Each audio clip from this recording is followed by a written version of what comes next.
Hello everybody, welcome back. It's Captain Notch here again, and today we're looking at the Object 705A, which is the Tier 10 Soviet heavy tank.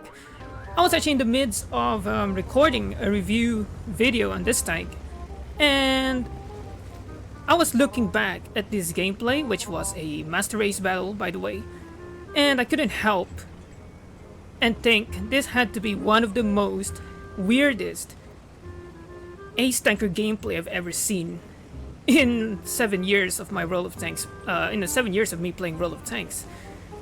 So, you know, I'll leave you to be the judge. I mean, this battle was really weird by such a huge margin, because we're basically gonna spend the whole battle doing nothing, and yet we were able to ace this tank. At tier 10, acing a tank doing nothing is almost like a dream.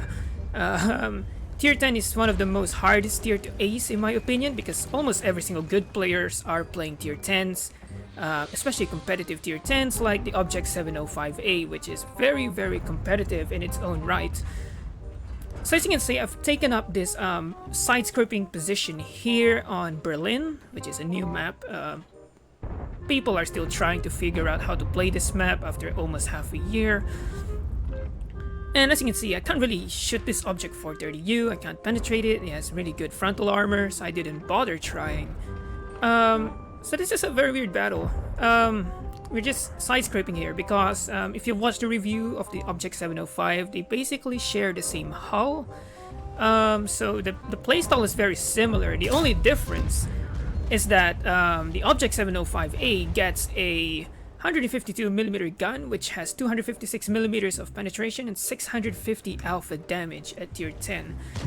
Although you would see that my reload speed is a little bit slow, it's 17.35 seconds. And remember what I said on the Object 705 review, that they get ammo racked really quickly? Well, that is a good example. The IS-4 manages to sling a shot from there at the side and takes out our ammo rack, you know, easy peasy. You know, we have a reload speed of already 17.35 seconds, and the fact that being ammo rack basically means your reload speed gets doubled. You know, we're not gonna have that. You know, we're not gonna have any of that 34-second reload shenanigans. So it's already almost been 3 minutes, and we've not done a single point of damage. Both teams are playing very defensively. No one is really showing their weak spots. And, you know, I'm trying to shoot this Super Conqueror, who is also side-scraping, but he's side-scraping to the point that I don't really have any shot, and once again, I get ammo racked. I don't really know how. I don't know where that shot went in the first place. I couldn't find the shot. So that was very annoying. That was our second ammo rack in this battle within 4 minutes. You know, thank God we have reusable consumables in 2020. You know, if this was maybe about 4 years ago, you know, I would be losing my mind right now, being, you know, having to play this game ammo racked from now on. But, you know, reusable repair kits basically means we can repair our ammo rack again. So, you know, it's been 4 minutes, we've done 0 damage. We've done 245 assistance damage, but, you know, 245 at tier 10 is, you know, very underwhelming. And we've already used up our repair kit twice. We've lost, you know, nearly 1,000 of our HP, which is very bad at tier 10. You don't really want to be in a position where you're losing hit points really quickly, yet you're doing nothing. So 4 minutes has passed.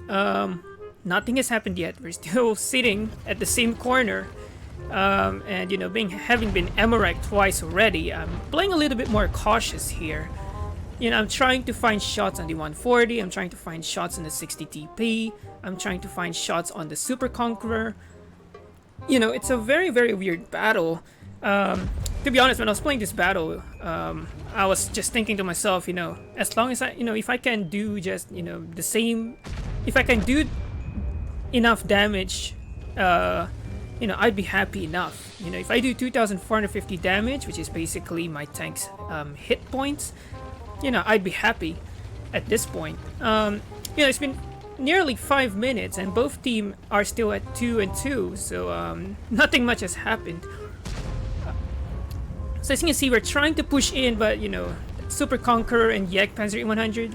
And I noticed this 60 TP, so I shoot him in the side. I was very lucky that he shot the IS-7 instead. He could have shot me there. Being a rear-darted tank basically means that even if I had my turret behind the wall, you know, the front of my tank would still be exposed. So the 60 TP tries to come for another sneaky shot on this AMX-50B, but he gets shot down by, you know, I don't know who shot him down. The FV-4005, who was actually at the corner there, so that was a really good shot by him. So now the game has suddenly started to speed up. We're now 4-4.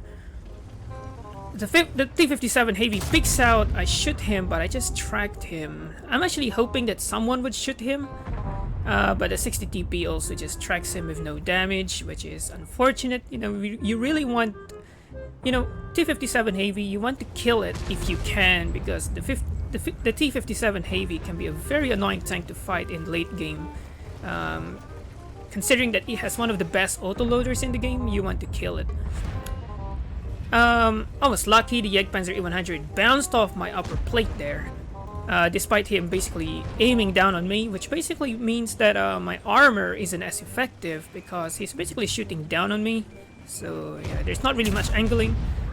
I shoot the IS-7, who is trying to side scrape at the corner there against our AMX-50B.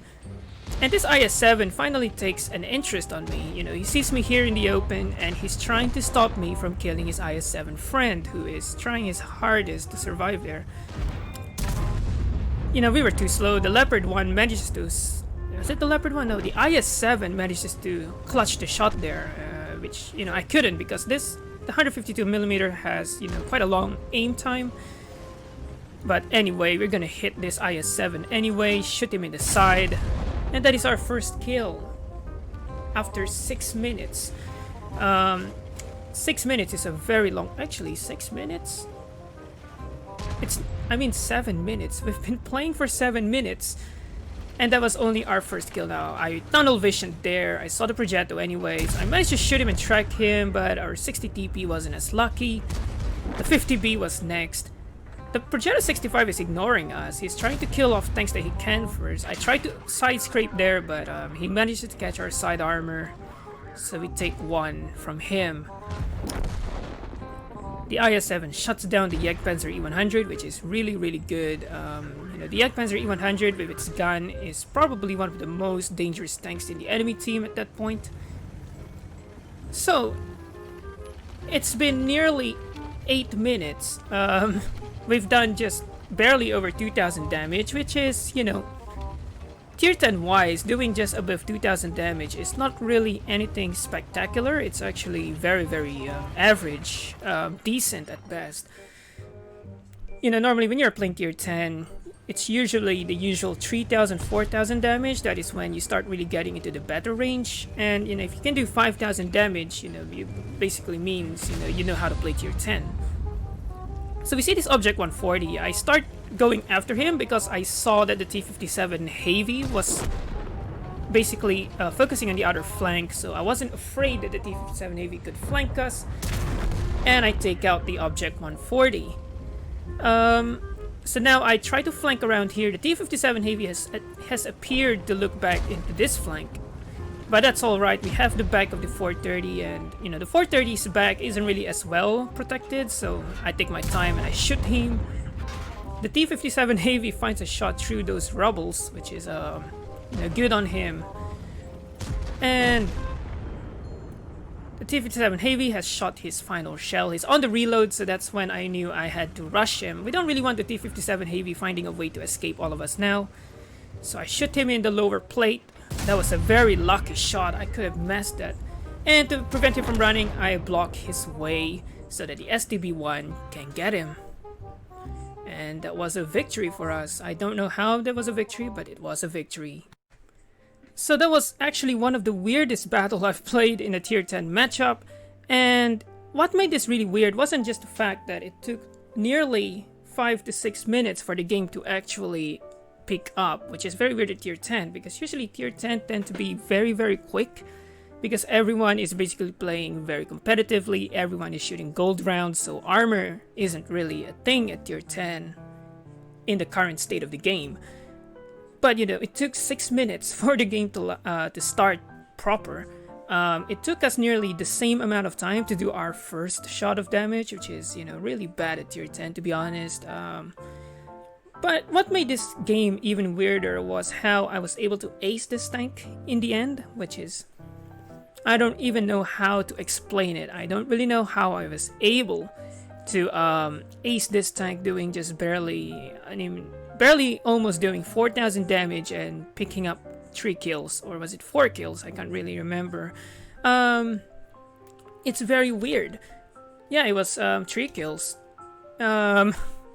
It's really, really weird. So, I was planning on using this for the Object 705A review battle, but I thought to myself, I think this replay deserved its own video just because of how comedic it was. It was a very weird battle at tier 10. It almost felt like as though everything went in our favor, except in the first 2 to 3 minutes where we basically got ammo wrecked twice. We were lucky that our turret didn't go flying away. So yeah, this was a very weird battle. So, now doing the Object 705A review, I'll have to look for a different replay, I'm looking for a replay which is more descriptive of how this tank plays out. I think I have a battle for that, but the problem is I don't have the post-game stats for that, so the Object 705A review might be a little bit different, but anyway, this was a very funny battle for me. I don't know how I aced it, and without further ado, let's take a look at the post-game stats. So as you can see in the post-game stats, that was a Master Ace Tanker battle, which is, till now I still can't believe that it was an ace battle. It really felt as though it was going to be a bad battle just because how we got ammo wrecked twice in the first 2 to 3 minutes. But nonetheless, in this battle we did finish off as top XP somehow. I also don't know how.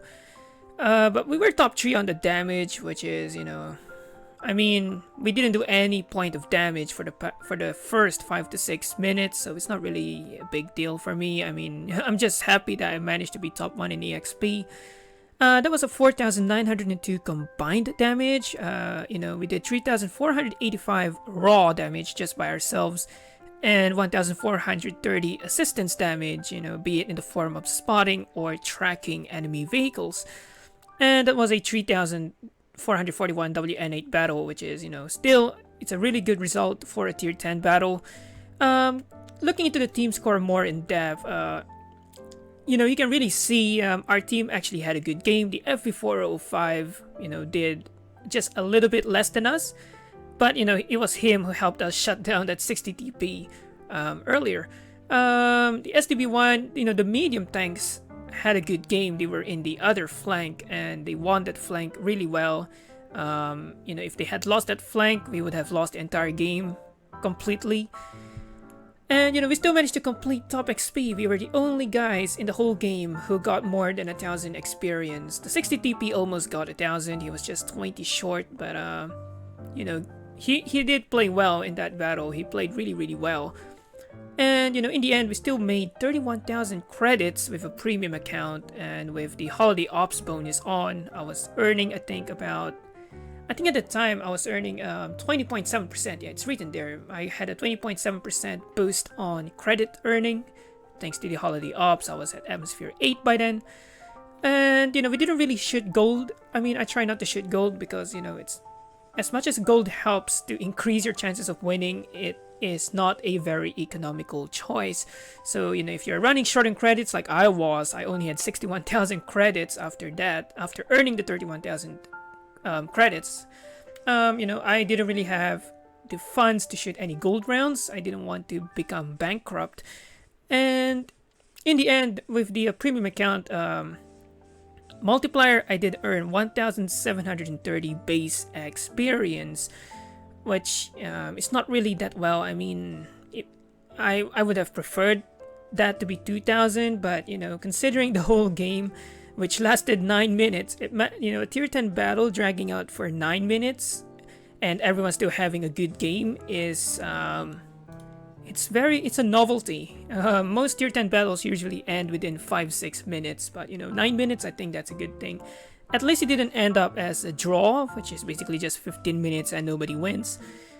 And we did manage to bounce 1940 damage with our armor, most of which was because of the Jagdpanzer E100, who we managed to bounce off despite him shooting down on our weak spot. Basically, I mean, the Object 705A has good frontal armor if you are fighting it face to face, but once you're above it, the angle doesn't really work. It's negated, so all you have to do is not miss, and you would penetrate. So we were lucky there that we managed to bounce off that Jagdpanzer E100, who had a monster game. He did nearly 5,000 damage. Good game to this Jagdpanzer E100. And I think he single-handedly stopped our team from actually pushing from the in the first 5 minutes. It was only when he started to get severely injured that our team started to become a little bit more confident to push into him.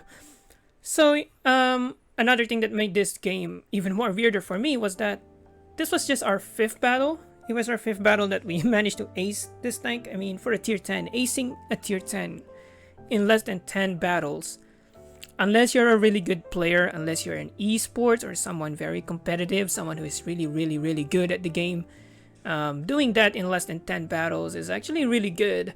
I wasn't really expecting to ace this tank this early. I was actually thinking that it would take a little bit longer, considering that it took me nearly more than 10-20 battles to ace the tier 9.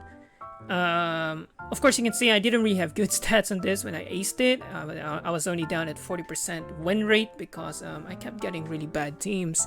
But, we aced it, and, this basically made my night. At that time, I was like, when I saw the results, I was like, that can't be real. How have I aced it with 1,153 base experience? Because, if I'm not wrong, Ace Danker follows the base experience for a standard account, so that people with premium account are not just acing the tank and putting the benchmark really, really high. But I just did notice that to ace you need just 1,150 base experience, so we actually clutched it by 3 experience. So everyone else had to earn 3 more just to ace it if they want to. And this was a really, really funny battle. I didn't expect this, and 2020 average damage in this tank. I mean, 2020 wasn't a good year, but for some reason it's there. It's there. We have 2020 average damage on this tank. So memes, I guess, dank memes. So yeah, that was a fun battle. Now I have to look for a different replay for the Object 705A review, which is going to be a hassle. But lucky me, I didn't really play this tank much, so there's really just a short, not really a very exhaustible list of replays for me to look through. So I hope you enjoyed this really, really funny Object 705A replay. I wasn't expecting to ace this. I wasn't expecting to have a good game, but in the end, it all paid off. Just us playing very, very patiently. I could have just lost it and just go all out and brawl it out, but I sat back. I controlled myself, and I looked for opportunities where I can shoot people without me getting shot at. And yeah, that is basically that's just the essence of World of Tanks. It's just patience and being composed, which is really hard because human beings, they're not good at being patient and composed. We are very, very impulsive people. So that was the Object 705A. It was supposed to be part of the review video, but I decided that this replay deserves its own video because of how funny it is. So, I'm not going to drag this video any more longer. Thanks for watching. Remember to like the video. It really helps out if you like the video. Leave a comment if you want to suggest something, or maybe you just want to praise me or something. I mean, I'm okay being flattered by others, or being self-deprecated when someone decides to leave a troll comment. And last but not least, please subscribe. Don't caress the subscribe button, smack it hard. Please, you don't have to hesitate. Subscribing, it's free. You don't have to touch it like as though it's something that you can only dream of doing. I mean, it's a free button.